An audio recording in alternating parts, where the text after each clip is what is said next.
Salvo, military tactic, 15th to the 20th century. A salvo is a military term that stands for the simultaneous firing of several guns, as opposed to gunfire where all guns fire independently once an order is given. A volley is a term similar to salvo, but the two are distinguishable, as volley fire is a term related to small arms and infantry.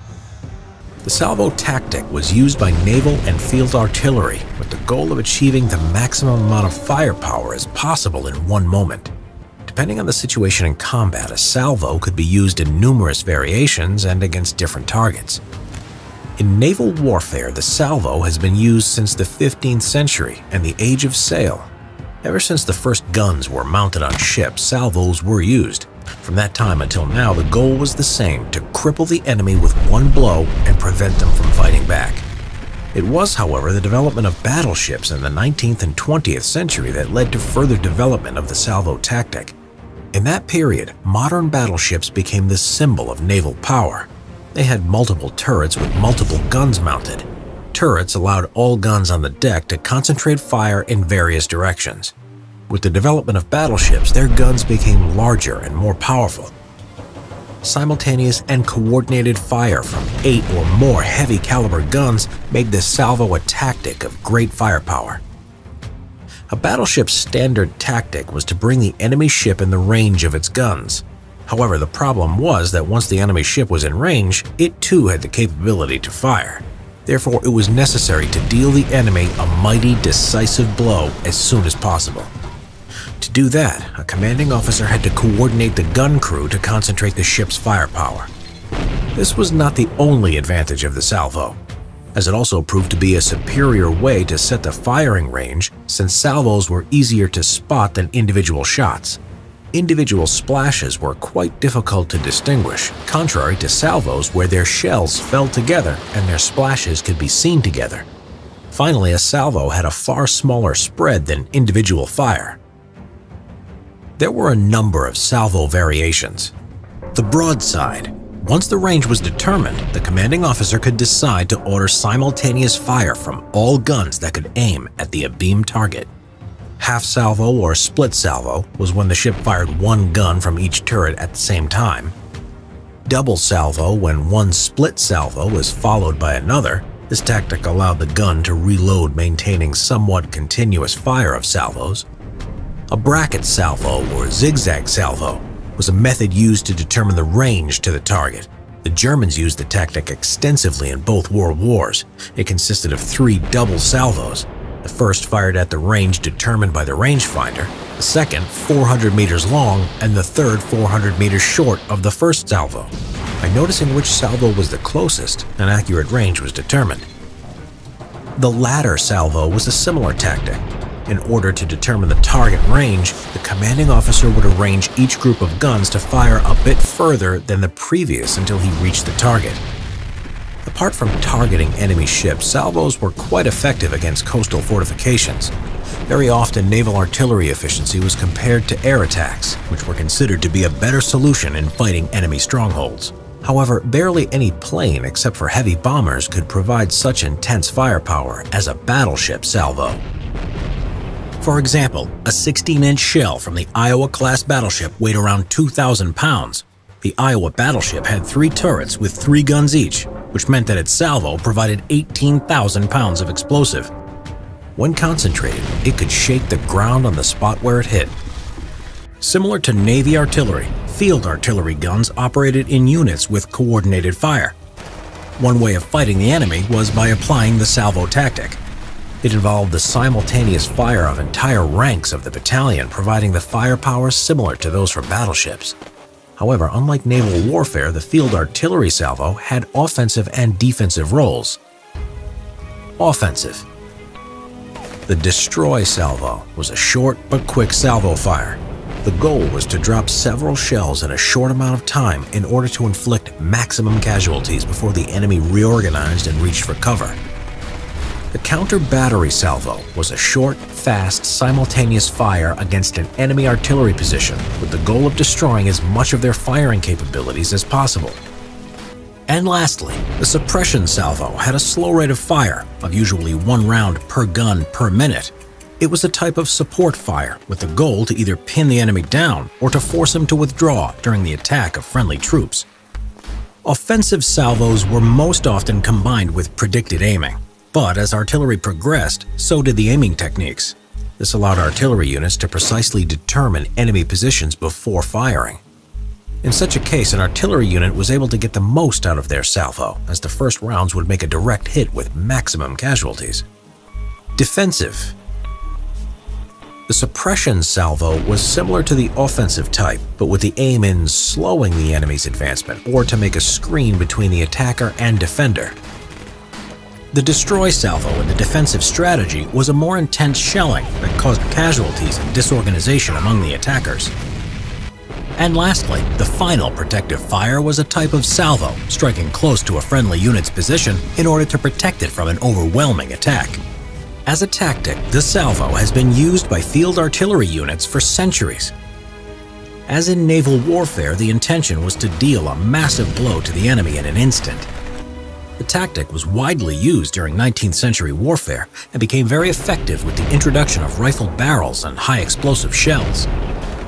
This allowed artillery units to shell the enemy with enormous amounts of firepower. In the post-World War II era, the salvo tactic began to decline. Development of cruise missiles made battleships and their artillery obsolete. A missile launched from a destroyer was able to cause more damage at greater distances than any battleship. The domination of long-range missiles and air bombing also diminished the role of field artillery in the same manner. Today, salvos are mostly used for ceremonial purposes as a loud and thunderous performance of might. Creeping barrage. Military tactic. World War I. A creeping barrage, also known as the rolling barrage, was an artillery tactic of World War I. It included the gradual advance of artillery fire in order to provide cover for the infantry pushing forwards towards the enemy trenches. However, it was difficult to carry out in practice. It wasn't until the Great War that artillery was employed on such a large scale and with such great firepower. Any kind of military attack was practically impossible to imagine without artillery being used in support. For all the combatants, artillery was the key in overcoming the stalemate of trench warfare. The standard tactic of employing artillery was by firing a massive bombardment on the enemy position. The aim was to completely destroy the enemy's defensive capabilities, along with inflicting maximum casualties. After the barrage was stopped, sometimes even after a few hours of shelling, the infantry were ordered to charge across no man's land and seize the undefended enemy trenches.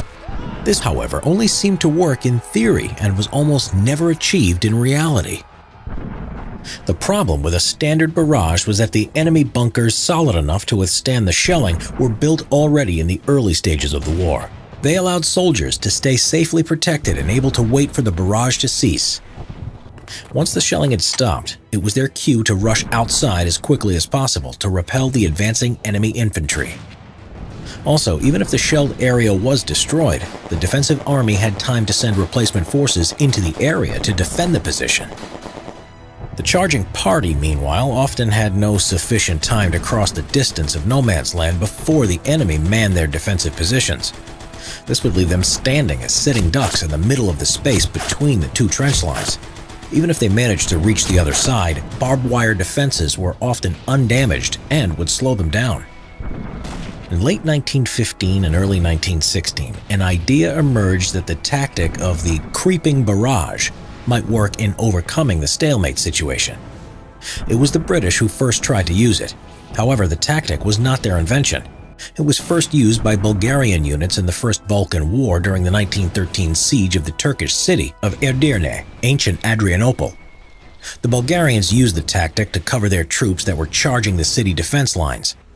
It was exactly what the British and French needed.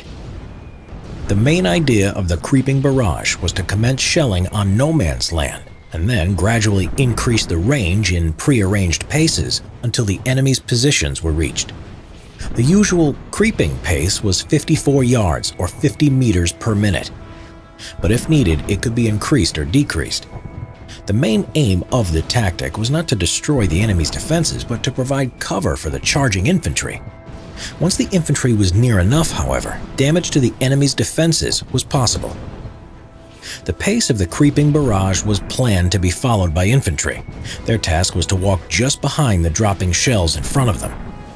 Explosions and smoke would cover their advance and prevent the enemy from effectively engaging against them.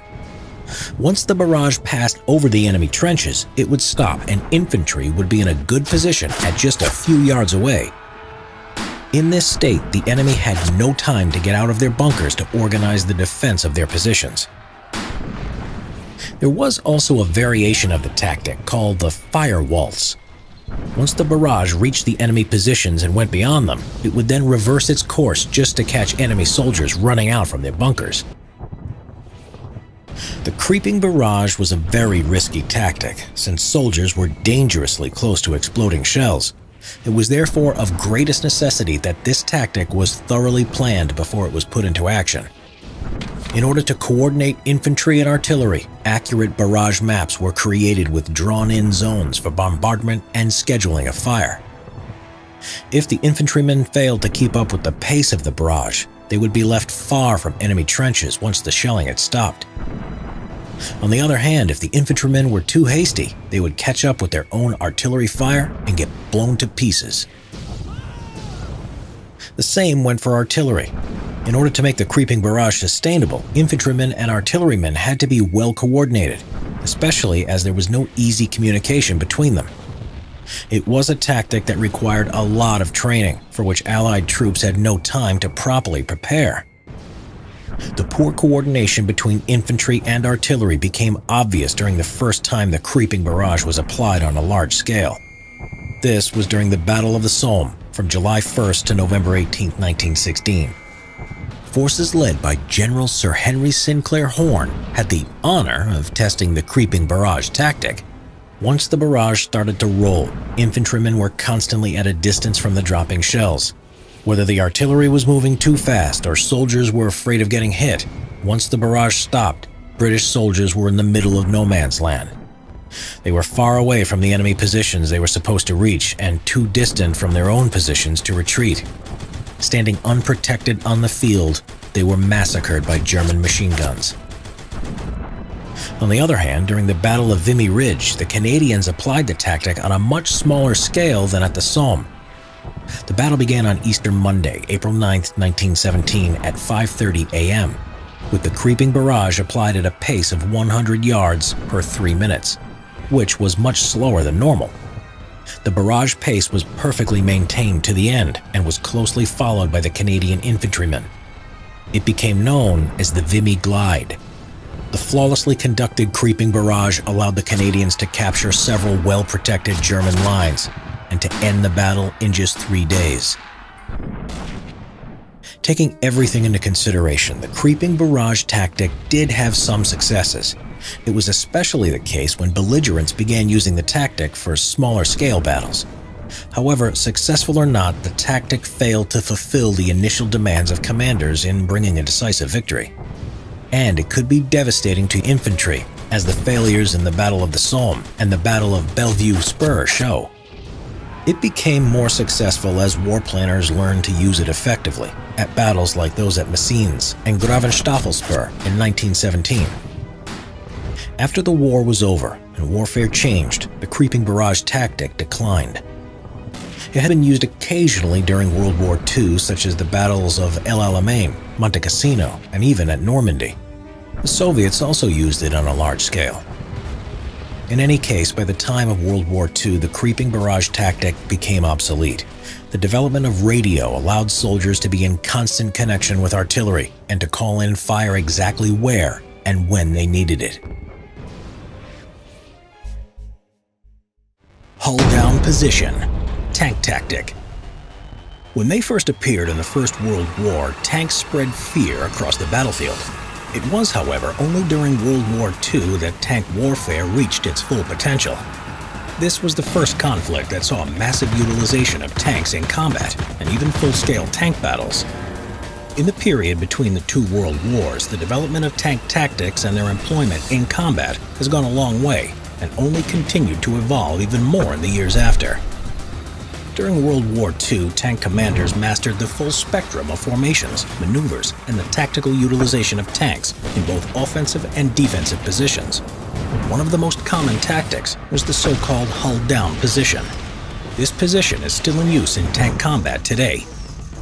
In a hull-down position, the tank commander exposed only the turret of his tank to the enemy's line of sight in a manner that his main gun had a clear line of fire. The aim was to reduce the silhouette of the tank as much as possible, exposing only the areas with the strongest armor. In order to obtain a successful hull-down position, the tank's main gun had to be operational. Being a static maneuver, the hull-down position was used for defensive operations. These were usually tanks deployed in defense lines awaiting enemy tanks to arrive. Placing the tank in the hull-down position was principally achieved by exploiting the features of the terrain. This was achieved in several ways. The most common way to achieve the hull-down position, which at the same time was the most effective, was to place a tank on the back slope of a hill, an embankment, or any other elevation found on the field. The tank assumed the position just below the top of the elevation, only to have the upper part of the turret exposed. The main gun was put at the lowest elevation angle in order to shoot at the enemy. Paradoxically, the hull-down position could be achieved by the tank if it was standing on top of the hill. This position was taken only against enemy tanks that were moving up the slope. The tank on the top needed to stand a few feet behind the edge of the slope in order to conceal its most vulnerable area, the belly armor, from the enemy's sights. The tank on the top also needed to have a pretty low elevation angle for its main gun in order to shoot below its level. In case of a lack of proper elevation to hide behind, a tank commander could use a depression in the battlefield, such as a bomb crater that was big enough to place his tank in a hull-down position. When in a properly digged-in depression, the tank's entire hull was concealed, except for some parts of the upper surface. Even though this position provided the least cover for the tank, it allowed the greatest radius of operation for the main gun. Yet another way to conceal the hull as the most vulnerable part of the tank was to position the tank behind some sort of cover. The cover needed to be high enough to hide the hull and at the same time strong enough to withstand the impact of the enemy shells. Out in the field, this could be rocks, while in urban areas, tanks could hide behind a number of street elements, such as walls. Apart from all the advantages, the hull-down position tactic still had a few drawbacks. Firstly, it was not applicable to all terrain situations and not ideal for every type of tank. Only tanks with a sufficient negative elevation of the main gun were able to get the most out of the tactic. Another drawback was the static nature of the position, since the tank had to remain in a hull-down position all the time, trying not to expose itself. This increased the possibility of the enemy outmaneuvering the tank and putting it in danger. The biggest problem occurred in cases when a tank commander decided to switch from the defensive and go on the offensive and tried to leave the hull-down position in a forward motion. Crossing the top of the elevation would first expose the tank's bottom, the most vulnerable part of every tank. At the same time, the gunner was denied a clear view of the enemy. With all its pros and cons, the hull-down position was and still is one of the most effective ways of organizing a static defense against incoming enemy tank units. A well-positioned tank platoon in a hull-down position was able to hold up and eliminate a more numerous enemy. See Kamikaze, military tactic, World War II. When you hear the word kamikaze, the first thing that comes to mind are Japanese suicide pilots crashing into the decks of enemy ships in World War II. These kamikaze pilots, the divine wind of the Japanese imperial forces, were eager to sacrifice themselves for the Empire of Japan. But committing the ultimate sacrifice was also performed by other means than from the sky. This tactic threatened the Allies from the sea as well, even from below the sea. There were several maritime alternatives to air suicide attacks, such as explosive speedboats, kamikaze torpedoes, midget submarines, and kamikaze frogmen. Explosive speedboats were identified by the Japanese commanders as the most effective alternative method to air kamikaze attacks. Both the Japanese Imperial Navy and the Japanese Imperial Army ran their own projects. The Navy version was known as the SHINYO, meaning Seaquake. The project, which started in spring of 1944, was aimed at creating a light and fast boat, armed with a sufficient amount of explosive, to cause damage even to large enemy vessels. After a series of prototypes, the project resulted in the SHINYO Type 1 Mod 1. In essence, the Mod 1 was a scaled-down torpedo boat, using the same 67 horsepower Toyota KC6 automobile engine connected directly to the propeller shaft. With a length of 16 feet 9 inches or 5.1 meters and a hull made of wood, the Mod 1 was able to develop a speed of 23 knots. Its main armament was a 595-pound charge of high explosive placed in the bow. The charge was constructed to detonate upon impact, but also via a manual switch. Later versions of the Mod 1 had one, or in some variants, two anti-ship rocket launchers mounted on the stern. The boats also had built-in cable cutters on the bow and in front of the cockpit in order to be able to break through protective booms. The overall design of the SHINYO was so simple that production was established in both large and small shipyards, and even at automobile factories. The plan was to build around 7,000 boats. By the end of the war, production was halted at 6,200. The more sophisticated model was the SHINYO Type 5, armed with 2 rocket launchers plus a 13mm heavy machine gun. The Type 5 was designed to serve as a detachment leader's boat that would provide cover fire for the Mod 1s. The Imperial Japanese Army's project was run under the cover name of MARU-RE. The Army developed 2 types of boats, one for training and one that was used in combat. The latter was known as the Heihon model. Heihons were constructed from plywood veneers and also used automobile engines that allowed speeds of up to 23 knots. The big difference from the Navy kamikaze boats was that the Heihon had no explosive charge. Instead, they were armed with 2 depth charges that were supposed to be dropped next to the hull of an enemy ship. As depth charges were not as effective, the Heihon could have targeted only unarmored vessels such as troop transports. Using depth charges instead of explosives in the bow even allowed the pilot to survive the attack. In parallel with the boats, the Japanese Navy worked on a project involving man-driven kamikaze torpedoes. The idea was devised in 1942, but only when Imperial Japan began to face defeat was it brought to the table in spring of 1944. The project was carried out under the codename KAITEN Igyo, meaning the Great Undertaking. The first KAITEN Type 1 was completed already in June 1944. It was a modification of the Type 93 Model 3 Long Lance torpedo.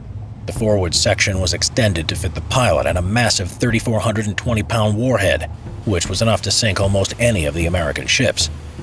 Unlike similar human torpedo concepts, the pilot was placed inside the pressure hull and directed the torpedo with the help of a periscope. The KAITEN 1 was designed to be launched from a parent submarine. Once launched, the KAITEN had a fairly good range and could reach a speed of 30 knots.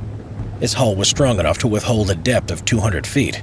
Once close to the target, the pilot would level the torpedo to 16 feet in order to use his periscope. A more sophisticated design than the kamikaze boat, KAITENs were built at the Kure Navy Yard, one of the largest Japanese shipyards. 3 other KAITEN versions were designed, but the Type 1 remained the first choice for mass production. A total of 330 KAITEN Type 1s and its improved modification, the Type 1 Mod 1, were produced until the end of the war. When the kamikaze attacks became a generally accepted doctrine, the Japanese forces began to throw everything they had at the Allies, even considering midget submarines. The Koru and the Kairu submarines had been in service since the beginning of the war. In 1944, they were assigned to Toko missions with the order to ram into enemy ships. About 360 submarines were built for the decisive Ketsugo operation, but fortunately for the Allies, they never saw combat. The Ketsugo operation of defending Japan from the impending Allied invasion implied the use of the entire Japanese arsenal at their disposal. The strategy specifically emphasized the use of kamikaze attacks. For the defense against landing troops, the Japanese prepared a special type of suicide unit, kamikaze frogmen.